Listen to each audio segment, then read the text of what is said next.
Now, democracynow.org, The War and Peace Report. I'm Amy Goodman. The 2013 Nobel Peace Prize has been awarded to the Organization for the Prohibition of Chemical Weapons, a Hague-based group tasked with enforcing the Chemical Weapons Convention. The group recently sent inspectors to dismantle Syria's stockpile of chemical weapons as part of a deal aimed at averting U.S. military strikes. We'll have more on the organization after headlines. The Nobel Prize in Literature has been awarded to the Canadian short story writer Alice Munro. Munro is 82 years old. She's written 14 story collections. She's the first Canadian woman and the 13th woman from any country to win the Literature Prize. Human Rights Watch is accusing rebels in Syria of killing at least 190 civilians during a coordinated attack in a rural area this summer. In a report, the group says the abuses by anti-government forces likely amount to war crimes. Syria researcher Lama Faki unveiled the findings. In our latest report, you can still see their blood. Human Rights Watch has documented that in an opposition offensive, which began on August 4th in Latakia countryside, that armed opposition groups entered into a series of Alawite villages.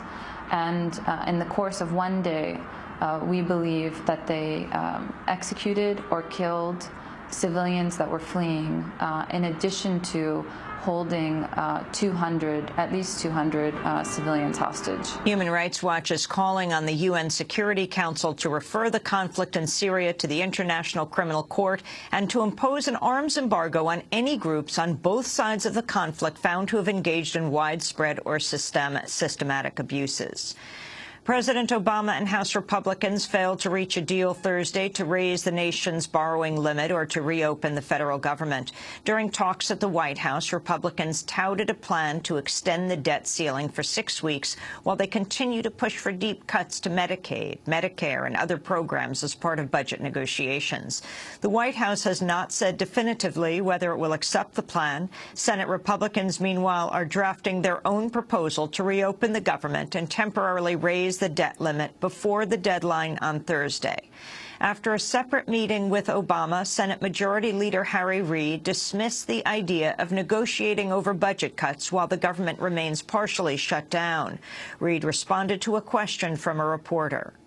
Republicans were pretty clear earlier today. They want to negotiate before you reopen the government. Is that not going to happen? A new Gallup poll confirms the Republicans are taking the bulk of public blame for the shutdown. Republicans are now viewed favorably by just 28% of Americans, the lowest such rating for either party since the question was first asked in 1992. The Agriculture Department says 3 poultry plants in California owned by Foster Farms and linked to an outbreak of salmonella that sickened nearly 300 people across 17 states can remain open. The agency previously threatened to close the facilities, saying conditions there could pose a serious ongoing threat to public health. The salmonella scare has coincided with the crippling of federal health agencies under the government shutdown. At the Centers for Disease Control and Prevention, which tracks multi-state outbreaks, about 68% of workers were furloughed. 30 were recalled to respond to the outbreak.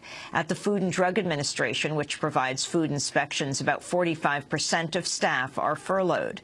The USDA's hotline for safety issues related to meat and poultry is closed.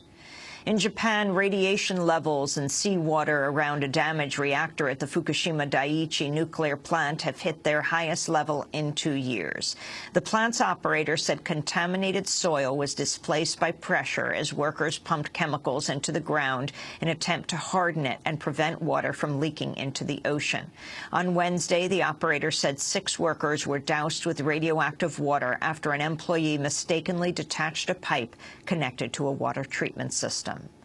In France, the Constitutional Court has upheld a ban on fracking, the gas drilling technique, saying the measure legitimately protects the environment from the damaging effects of blasting water and chemicals deep into the earth. France first banned fracking in 2011 despite pressure from the gas industry. In North Dakota, more than 20,000 barrels of crude oil have leaked into a wheat field from a pipeline owned by the company Tesoro.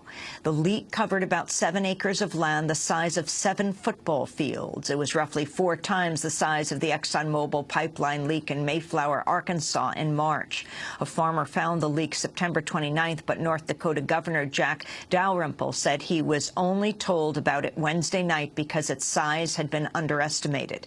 He said the state is now reviewing its procedures for reporting spills. In Egypt, a Canadian doctor and filmmaker have been cleared to leave the country after being imprisoned there for nearly 2 months. John Grayson and Dr. Tarek Loubani were freed Sunday but barred from returning home under a travel ban which was lifted Thursday. The pair were arrested in August after rushing to the scene of a mass shooting by state forces of supporters of ousted President Mohamed Morsi. A group of U.S. whistleblower advocates has met with Edward Snowden in Russia to present him with an award for his revelations about NSA spying. On Wednesday, Snowden met with attorney Jesselyn Radack and her client, National Security Agency whistleblower Thomas Drake, as well as former CIA analyst Ray McGovern and former FBI agent Colleen Rowley. They gave Snowden an award from the Sam Adams Associates for Integrity in Intelligence, a group of former CIA officials. Jesselyn Radack described the impact of Snowden's disclosures in an interview with RT. It's a dangerous time for whistleblowers in the United States, but the Snowden effect has been the opposite. We have more and more whistleblowers coming to the Government Accountability Project than we have had before. So I think if the U.S. is trying to clamp down and send a message by making an example, courage is contagious, and I really think he has had a wonderful effect for the U.S. and for the world. Edward Snowden's father, Lon Snowden, has also met with his son after arriving in Moscow Thursday. Russian state TV said details about the meeting are being kept secret for security reasons. Lon Snowden addressed reporters at the same airport where his son was stranded for more than a month this summer before receiving temporary asylum. Certainly to learn more about my son's situation, and I am thankful, extremely thankful, again, to the Russian people, President Vladimir Putin. The New York Times reports Edward Snowden was hired as a contractor for the National Security Agency, despite earlier suspicions among his supervisors at the CIA that he tried to break into classified computers without proper authorization. Unnamed officials said the CIA sent Snowden home due to the suspicions. A supervisor enclosed a report in his personnel file that also described changes in Snowden's behavior. That was in 2009, 4 years before Snowden began leaking classified documents he obtained as an NSA contractor. A Republican Congress member who co-authored the Patriot Act is poised to introduce a new bill to curb spying by the National Security Agency.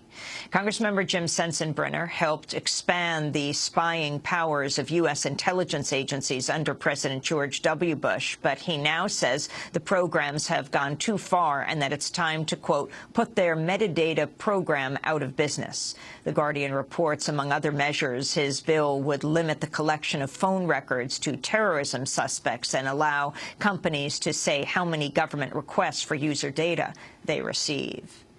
The Pentagon's second highest-ranking official has announced he'll step down in December. Deputy Defense Secretary Ashton Carter was seen as possible contender for Defense Secretary before Obama chose Chuck Hagel for the post.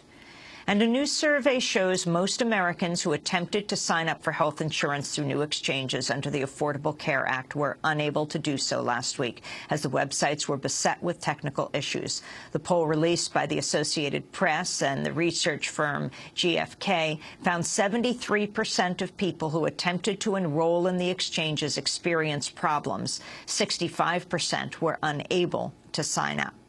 And those are some of the headlines. This is Democracy Now!, democracynow.org, The War and Peace Report. I'm Amy Goodman.